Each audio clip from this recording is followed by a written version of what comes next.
Di video sebelumnya sudah diceritakan bahwa Yang Sotian akhirnya bertemu dengan istrinya, Bo Shiro, setelah 18 tahun terpisah. Namun pertemuan tersebut mengantarkan mereka pada kematian dan meninggalkan putra mereka, yaitu Yang Kang, yang kini menjadi salah satu pangeran di dinasti Qin. Kue Cheng yang dijodohkan dengan Mo Nianqi juga menolak menikahi gadis itu karena dia sudah jatuh cinta kepada Ouyang, putri dari Huang Yoshi, atau si sesat timur. Ouyang menyadari bahwa keenam pendekar aneh itu sebagai guru dari Kue Cheng tidak akan merestui hubungan mereka. Dia mengajak Kue Cheng melarikan diri dan meninggalkan keenam gurunya.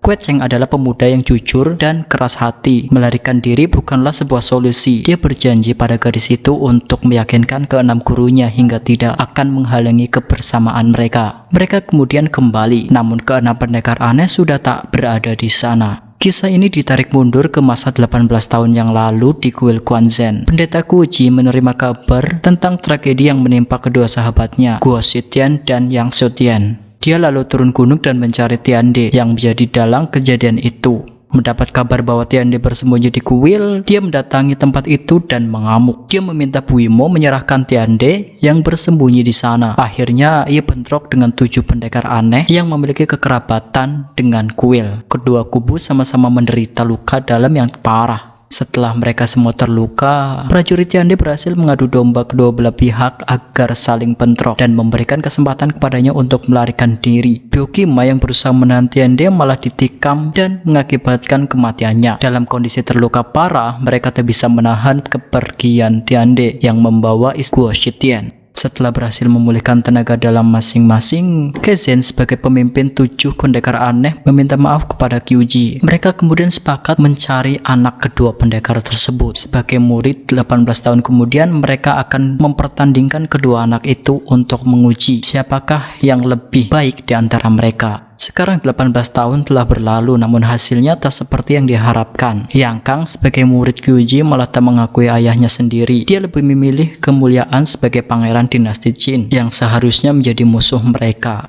Di sisi lain, Yang Kang yang masih terpukul tak kembali ke istana dan menghabiskan waktu dengan bermabuk-mabukan tanpa disengaja. Dia bertemu kembali dengan Mo Nianqi. Nianqi membawa Yang Kang ke rumahnya dan menyuguhi makanan seadanya. Entah bagaimana, Yang Kang biasanya selalu membanggakan kemewahan. Kali ini, merasa makanan yang disuguhkan Nianqi sangat lezat sekali, Nianqi lalu memberikan mata tumpak keluarga Yang kepada Yang Kang sebagai peninggalan dari Yang Sotian. Tiba-tiba, Yang Kang menanyakan perjodohan Nianqi dengan Kue Cheng. Dengan tegas, gadis itu mengatakan bahwa tidak mau menikah dengan Kue Cheng. Nianqi mengatakan bahwa sebelum kejadian itu sebenarnya Sotian sudah menjodohkan dengan Yang Kang. Nianqi meminta Yang Kang bertobat dan kembali ke desa bersamanya. Sementara itu, Kue Cheng dan Ouyang melakukan perjalanan sambil bermain-main. Tanpa sengaja, Kue Cheng menendang bola yang dilemparkan Ouyang hingga mengenai seorang pengemis tua.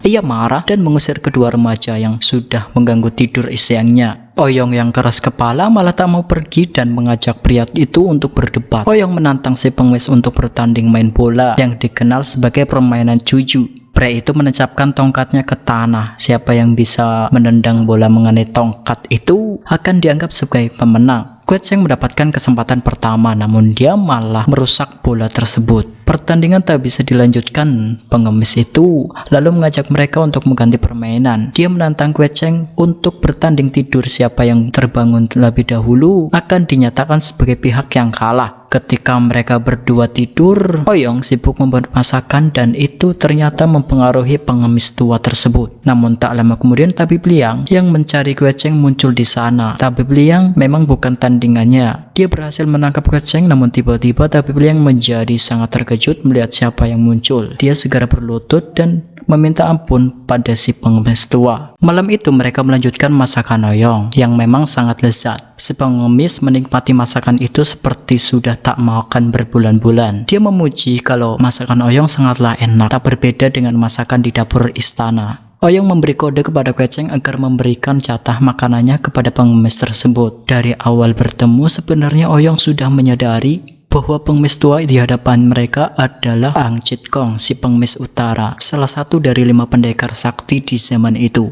Ang Chit Kong memberikan sebuah senjata rahasia sebagai pembayar ayam yang dimakannya. Oyong kembali memberikan kode agar Gueceng mengembalikan benda itu. Ang Chit Kong tak perlu membayar makanan Oyong. Ia juga menambahkan bahwa dia masih memiliki banyak resep masakan yang enak dan dia bisa menghidangkannya. Itu jika Ang Chit Kong mau mengajari mereka beberapa jurus andalannya. Ang Chit Kong yang melihat jurus Oyong tadi sudah menebak bahwa gadis di hadapannya adalah Putri Huang Yosi. Dia mengatakan bahwa Oyong cukup belajar kepada ayahnya saja, tapi Ang Chit Kong mengatakan bahwa Gueceng terkesan bodoh dan tak bisa apa-apa. Ia memastikan bahwa si sesat timur tak akan mengizinkan Gueceng menikahi putrinya. Oyong berusaha membujuk Ang Chit Kong mengangkat Gueceng sebagai muridnya. Maka ayahnya mau mengizinkan hubungan mereka, tapi Ang Chit Kong menolak. Ia kemudian meninggalkan mereka berdua. Oyong tak menyerah. Dia kembali memasak makanan yang baunya membuat Ang Chit Kong tak bisa menahan seleranya. Ang Chit Kong pun segera menuju ke tempat aroma sedap itu. Oyong yang mengetahui bahwa Ang Chit Kong sudah berada di sana, ia segera menceritakan kehebatan Pengemis Utara kepada Gueceng. Ang Chit Kong akhirnya tak tahan lagi dan keluar dari persembunyiannya. Mereka kembali menjamu Pengemis Utara dengan berbagai makanan yang lezat. Setelah menikmati banyak makanan enak, Ang Chit Kong akhirnya setuju untuk mengajarkan sebuah jurus pada Gueceng. Tapi dia tak mau menjadikan Gueceng muridnya. Dia hanya akan mengajarkan jurus itu sekali saja. Bisa tidaknya tergantung Gueceng. Ang Chit Kong memperlihatkan jurus pertama dari 18 tapak naga.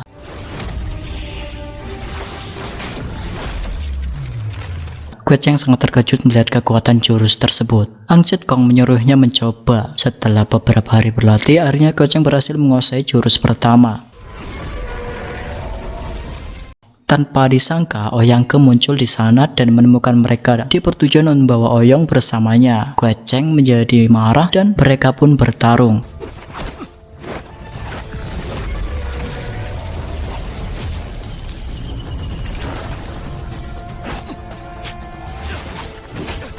Akan tetapi Gueceng masih belum bisa mengimbangi Oyang Ke. Beruntung Ang Chit Kong muncul dan membantunya. Menyadari siapa yang berada di hadapannya, Oyang Ke tak berani sembarangan bertindak. Ang Chit Kong juga menyadari bahwa pria di depannya memiliki hubungan dengan si racun barat dan tak mau berurusan lebih jauh dengannya. Malam harinya Ang Chit Kong menceritakan bahwa di dunia persilatan ada 5 orang yang dianggap sebagai pendekar hebat. Mereka adalah Ouyang Feng, racun barat, Huang Yosi, sesat timur, Duan Xinxing, Kaisar Selatan, Huang Chongyang, Dewa Pusat, dan dirinya sendiri, si Pengemis Utara. Ang Chit Kong pamit untuk melanjutkan perjalanannya. Oyong segera menahan Ang Chit Kong. Dia mengatakan bahwa kejadian hari ini membuktikan bahwa jurus yang diturunkan kepada Gueceng ternyata tidak cukup untuk melindungi diri mereka dari Oyang Ke. Dia membujuk Ang Chit Kong agar mengajarkan beberapa jurus lagi kepada Gueceng. Ang Chit Kong pun akhirnya mengajarinya. Bahkan ia juga mengajarkan jurus dasar dari tongkat pemukul anjing kepada Oyong. Akhirnya Gueceng sudah menguasai 15 jurus dari 18 tapak naga. Ang Chit Kong mengatakan bahwa dia hendak melanjutkan perjalanannya. Oyong berusaha menahan Ang Chit Kong untuk menurunkan 3 jurus yang tersisa. Akan tetapi sepertinya kali ini orang tua itu tak bergeming. Yang Kang menemui Munianci dan mengatakan bahwa dia belum bisa meninggalkan istana. Dia beralasan bahwa dia akan berusaha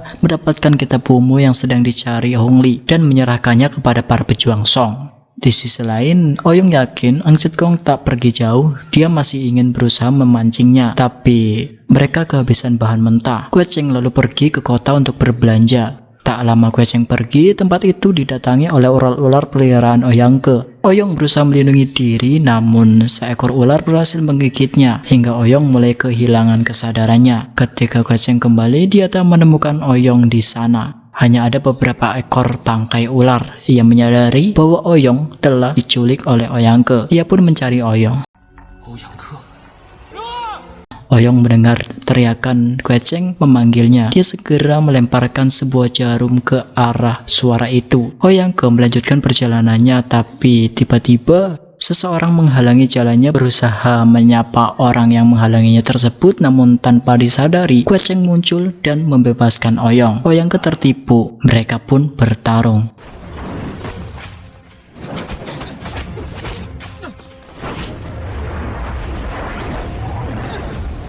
Berkat jurus yang diajarkan Ang Chit Kong, Gueceng kali ini bisa mengimbangi Oyang Ke. Melihat situasi yang tidak menguntungkan, Oyang Ke segera melarikan diri. Sementara itu, Pangeran Hongli mendapat kabar bahwa pejuang Song bekerja sama dengan orang Mongol untuk menekan kerajaan Jin. Dia memerintahkan Yang Kang untuk menyusup ke daerah Song dan menggagalkan kerjasama mereka. Yang Kang selalu menemui gurunya, Me Chou Feng, dan meminta bantuan gurunya untuk menjalankan misi. Sementara itu, Ouyang yang sedang bersama Kue Cheng melihat Nianji. Dia kemudian menghampirinya. Nianji yang tak mengenal Ouyang menjadi heran dengan kedatangannya. Ouyang kemudian menanyakan apakah Nianji mengenal Kue Cheng. Ouyang kemudian merebut salah satu belati dan berlari meninggalkan Nianji. Ouyang sebenarnya merasa cemburu karena gadis itu dijodohkan dengan Kue Cheng. Walaupun dia tahu Kue Cheng tak mencintai Nianji, tapi tetap saja hal itu membuatnya sakit hati. Nianji yang menganggap belati itu adalah warisan dari ayahnya lalu menyerang Ouyang.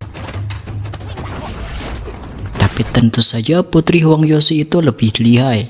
Ouyang lalu meminta Nianji bersumpah bahwa dia tak akan menikah dengan Kue Cheng seperti permintaan Yang Shutian. Nianji tersenyum dan mengatakan bahwa dia memang tak ingin menikah dengan Kue Cheng. Dia memiliki orang lain di hatinya dan itu adalah Yang Kang. Ouyang memahami situasinya dan meminta maaf pada Nianji. Ia kemudian melanjutkan perjalanannya. Setelah itu, Ouyang dan Kue Cheng yang sedang melakukan perjalanan di sungai bertemu dengan orang tua. Orang itu mengatakan bahwa kakinya cedera dan tak bisa berdiri. Pria itu adalah Lu Shengfeng, kepala desa Guyin. Dia tertarik dengan lagu yang tadi dinyanyikan Ouyang dan mengundang keduanya untuk ke rumahnya. Di desa, mereka dipandu oleh Guanyin, putra kepala desa.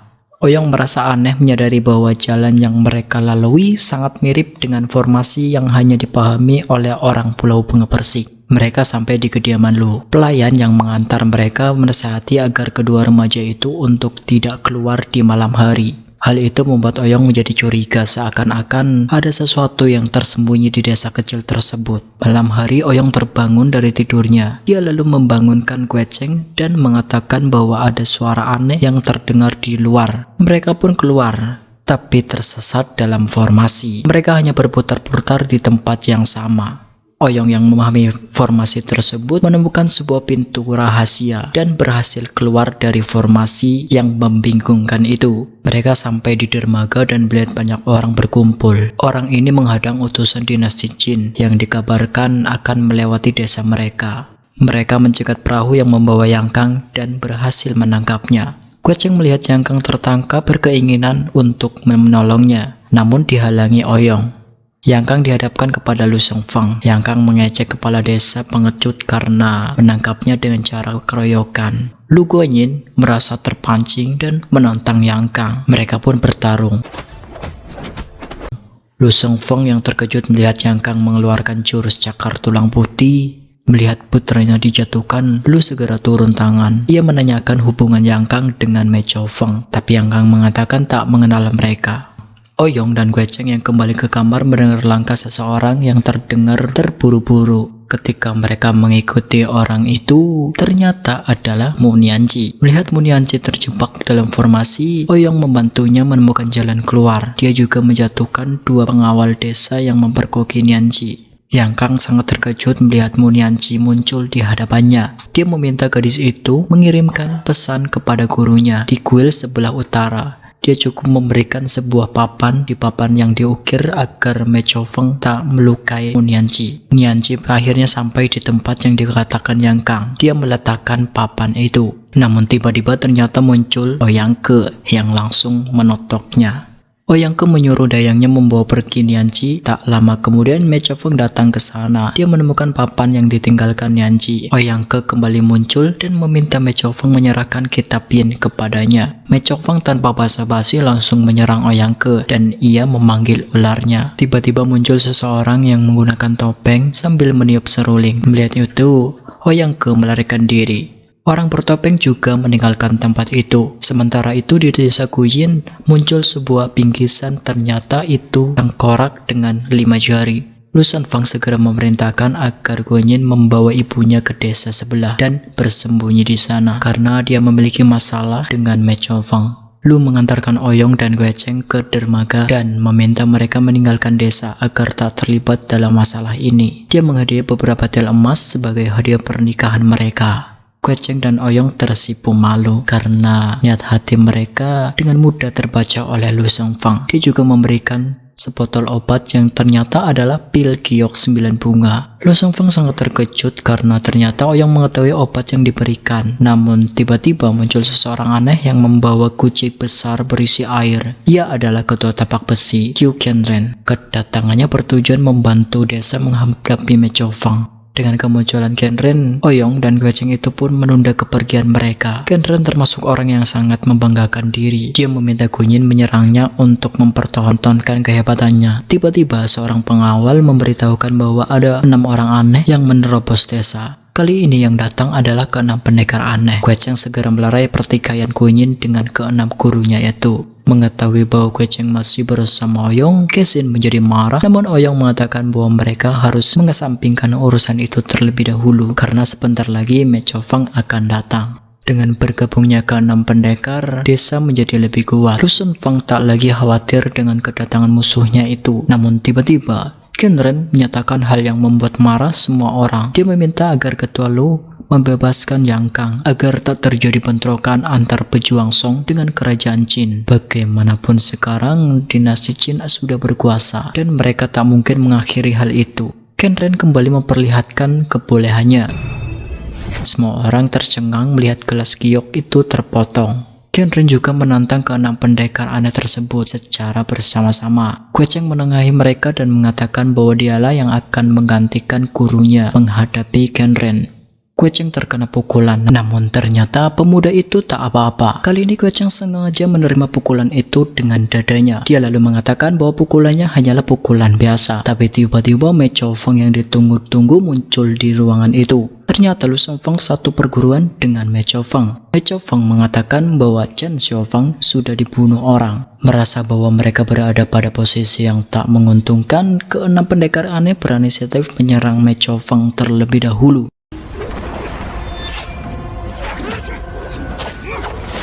Tapi Kung Fu Mei sudah meningkat jauh. Ke-6 pendekar itu kewalahan. Qianren yang hendak melarikan diri ditangkap oleh Oyong, tapi dia tiba-tiba mengatakan bahwa Huang Yoshu sudah tiada di tangan 7 pendekar Guanzhen. Pertempuran menjadi terhenti. Mei dan Oyong merasa sangat terpukul mendengar kabar tersebut. Lu Shengfang akhirnya menyadari siapa Oyong sebenarnya. Mei mengajak Lu menyerang sekte Guanzhen untuk membalas kematian guru mereka. Tiba-tiba Chuzong menghentikan mereka dan mengatakan bahwa Qianren adalah seorang pembohong. Dia mengambil sebuah gelas giok dan mengeluarkan sebuah cincin yang tadi dicurinya dari Qianren. Ternyata batu itu adalah sejenis permata yang bisa memotong giok. Dengan teknik ini, Qianren terlihat seperti memiliki tenaga dalam yang luar biasa. Dengan reputasi seperti ini, maka ucapan Qiu Qianren belum bisa dikatakan sebagai sebuah kebenaran. Lu Shengfang kembali menanyakan kebenaran tentang Huang Yoshu. Qianren mengatakan bahwa dia mendengar berita itu dari Ang Chit Kong yang dikalahkannya sebulan yang lalu. Mendengar itu, Oyong menjadi tersenyum karena sebulan yang lalu Ang Chit Kong itu sedang bersama mereka dan mengajari 18 tapak naga kepada Kue Cheng. Sudah bisa dipastikan bahwa berita yang dibawa Qianren adalah berita bohong. Setelah itu, Me Choufeng mengatakan pada Lu Shengfang bahwa tujuannya datang ke desa adalah untuk membebaskan muridnya, yaitu Yang Kang. Akan tetapi, Oyong mengatakan bahwa lebih baik Yang Kang ditahan sementara waktu di sana untuk menyadari kesalahannya. Lu kemudian mengajak Mei mengunjungi guru mereka di pulau agar mengetahui bahwa gurunya tidak mengalami masalah apapun. Sayangnya Mei tidak berani bertemu dengan sang guru. Dia berniat membalaskan kematian suaminya tersebut terlebih dahulu. Setelah itu dia akan datang ke pulau dan menerima hukuman di hadapan Huang Yoshu sebagai penebusan dosanya. Dia kemudian menantang ke-6 pendekar aneh untuk menyelesaikan masalah di antara mereka. Namun Kue Cheng menghalanginya dan mengatakan bahwa dialah yang menghabisi Chen Xiaofang. Oyong yang cerdas berusaha memanipulasi Mei hingga Mei mengatakan bahwa dia bisa membunuh Kue Cheng hanya dalam 3 jurus. Jika 3 jurus dia tidak berhasil, maka dendam di antara mereka dianggap lunas. Kue Cheng malah menaikkan batasan Mei hingga 15 jurus. Itu setara dengan jurus yang diajarkan Ang Chit Kong kepadanya.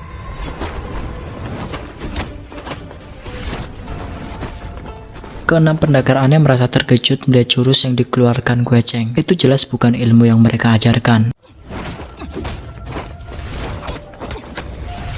Setelah 15 jurus berlalu, Mei tak berhasil menghentikannya. Baginya ini bukan pertandingan, melainkan pembalasan dendam. Oyong yang menyadari bahwa Mei Chaofeng tidak mendengar gerakan Kue Cheng, ia meminta Kue Cheng itu mengurangi kekuatan suara di telapak tangan. Di saat Mei Chaofeng tak bisa menghindar, seseorang muncul membantunya. Orang bertopeng itu membawa Mei Chaofeng ke hutan dan mengatakan bahwa Mei Chaofeng sudah mempermalukan gurunya. Dengan kekalahannya, maka dunia persilatan akan mengatakan bahwa si pengemis utara lebih hebat dari si sesat timur. Mei Chaofeng merasa bersalah dan berniat kembali mencari Kue Cheng untuk bertarung. Orang bertopeng itu menahannya dan mengobati luka dalam Mei Chaofeng. Di desa, 6 pendekar aneh mulai bisa menerima kehadiran Oyong. Hanya Kezen yang masih terlihat tak senang kepadanya. Tapi setelah Oyong keluar, Kezen menghabiskan sop yang dibuat Oyong.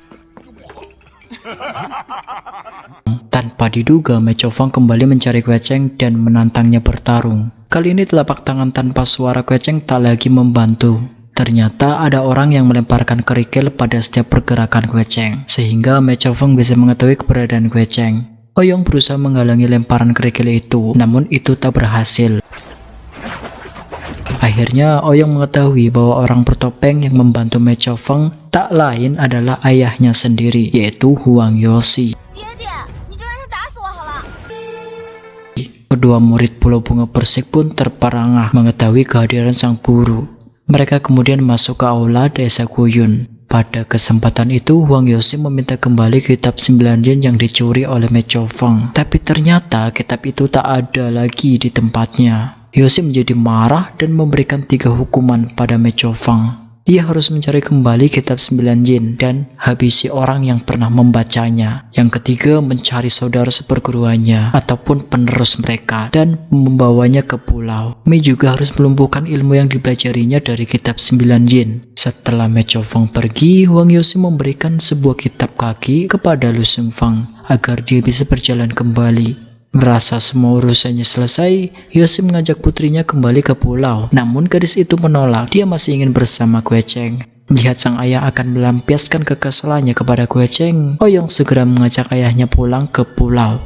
Kue Cheng menyusulnya dan mengatakan bahwa Oyong sebenarnya belum ingin pulang. Huang Yoshi yang sudah mengetahui bahwa Kue Cheng adalah bocah yang membunuh muridnya 10 tahun yang lalu, menjadi marah, namun Oyong berusaha menahan ayahnya. Kue Cheng lalu berjanji kepada Oyong untuk menyusulnya ke pulau. Sementara itu, Tiande muncul di desa dan menjatuhkan 2 orang pengawal. Dia bertujuan membebaskan Pangeran Yang Kang. Tiande adalah orang Song yang berkhianat dengan bekerja sama dengan dinasti Qin. Dia membantu Yang Kang karena berharap mendapatkan imbalan. Tiande juga menceritakan bahwa dia sudah mengenal Pangeran Hongli dari 18 tahun yang lalu. Dia pernah membantu Pangeran Hongli menumpas kelompok pemberontak di desa. Mendengar itu, Yang Kang terlihat memikirkan sesuatu. Yang Kang kemudian menangkap Tiande dan membawa ke pendekar aneh. Dia mengatakan bahwa dia sebenarnya hanya berpura-pura setia kepada Hongli dan bertujuan mendapatkan kitab Wumu untuk kejayaan dinasti Song. Dia juga menangkap Tiande yang tadi membebaskannya dan menyerahkan pria itu kepada para pendekar. Semua pendekar menjadi sangat marah, namun Tiande mengatakan kepada Kue Cheng bahwa yang menghabisi Guo Shietian adalah Hongli. Yang Kang yang memang tak sabaran segera menghabisi Tiande.